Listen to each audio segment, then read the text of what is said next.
promised me so many things. Akala ko, seryoso siya. Tapos, ito, his wife fired me. Alex, yung mga lalaki, kahit buwan ipapagift wrap para sa'yo. Tumihaya ka lang, ano? Hedy, ano bang nangyayari sa'yo? Ba't sunod-sunod yung inom mo? Oo nga, ngayon ka lang namin nakitang ganyan eh. Ano ba talagang problema mo? Nagkasagutan kasi kami ni Papang. Huwag mo nang isipin yon. Mag-enjoy na lang tayo. Oo nga pala. Bakit wala pa rito si Alex? Nakalimutan na siguro tayo nun. Tawagan niya natin. Sige, ikaw na. Ako na?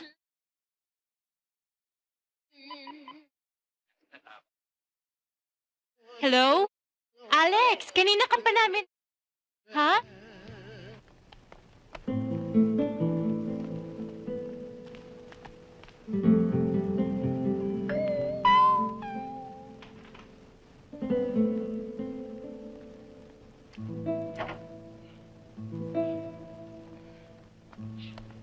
Alex, ano bang problema? Alex, andito na kami. Ano bang problema mo? Alak? Sleeping pills? O awa? Alam mo, pwede tayong tumama dito magdamag. O kaya matulog. O ano bang gusto mong gawin? Magdramahan tayo? Ano? You wanna talk about it? I got fired. Wala na akong trabaho. Hindi pa gunawang mundo, no? Fired? Yun lang? Anong yun lang? Nawalan siya ng trabaho, Hedy. Alex, noon, ang dami-daming publications na gustong pumirate sa'yo.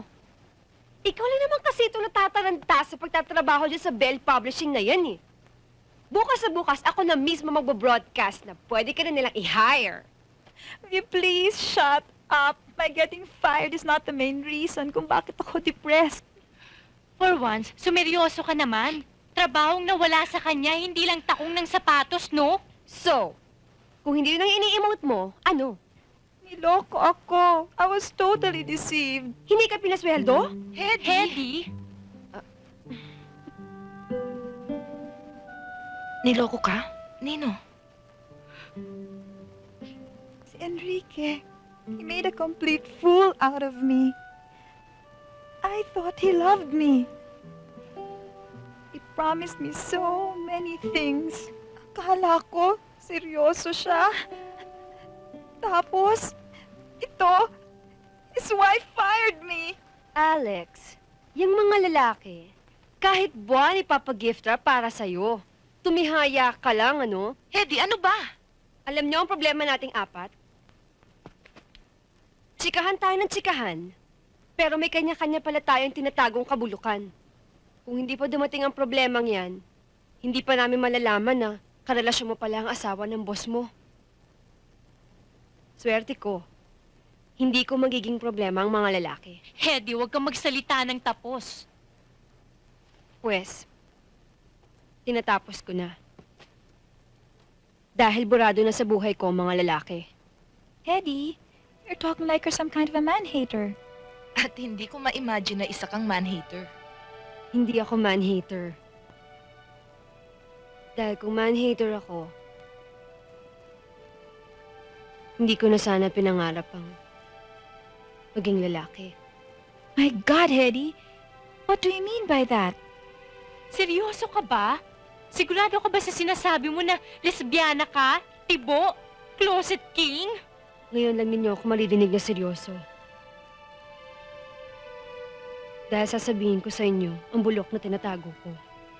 Kung ano man ang iniisip niyo tungkol sa akin. Totoo.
huwag kayong mag-alala.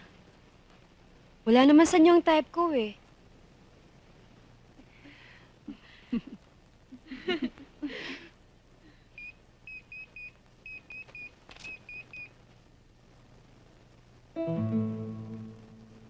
Si Papang. Inatake.